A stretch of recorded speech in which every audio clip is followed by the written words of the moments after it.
আসসালামু আলাইকুম everyone, welcome back to my channel. আশা করি সবাই অনেক ভালো আছেন। তো বন্ধুরা, আজকে বাজারে গেছিলাম কবুতরের জন্য আদার নিয়ে আসতে। তো আজকে আপনাদেরকে দেখাই কবুতরের জন্য কী কী আদার নিয়ে আসছি। এই যে এখানে কিন্তু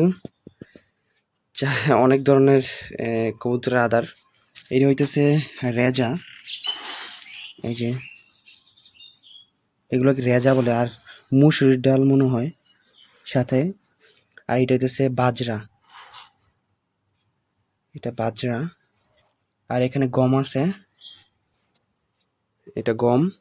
আর এখানে আছে, এখানে কি কি আছে, এই সূর্যমুখী বিচি, তারপরে বাজরা, রেজা, তারপরে মটর মটর ডাল, তারপরে বুড়ির ডাল যেটাকে বলি আমরা। এই যে এগুলো এখন সবগুলো মিক্স করে তারপরে কবুতরের জন্য খাবার তৈরি করব। এখানে আধা কেজি করে বাজরা, আধা কেজি রেজা, আধা কেজি।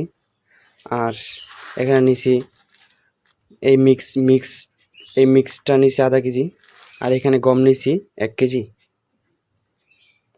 তো সব মিলিয়ে আমার এখানে খাবার হইতেছে 2.5 কেজি।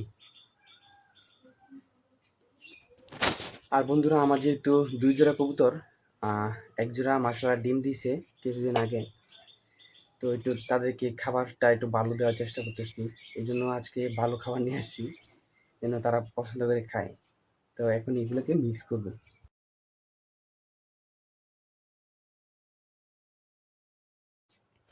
তো চলেন গাইস, এখন কবুতরকে দিয়ে দেখি এগুলা কি মজা করে খায় কিনা।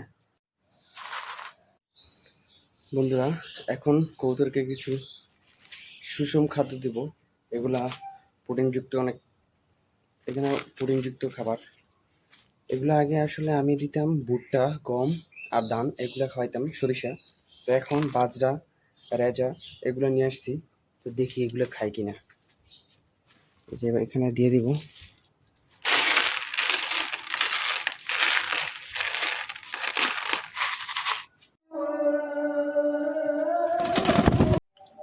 বন্ধুরা, আমার এই কবুতরটা একটু অসুস্থ, যার কারণে এটাকে আমি কোয়ারেন্টাইনে রাখছি, আলাদা করে রাখলাম। আর এটার জন্য খাবার দিতেছি। দেখি এটা খায় কিনা। খা, দেখ কিরকম লাগে। আর ওরা ডরাইতেছে, ভয় পাইতেছে, ওরা নিচে নামে না। আমি হয়তো এখান থেকে চলে গেলে তারপর নিচে নেমে খাইবো।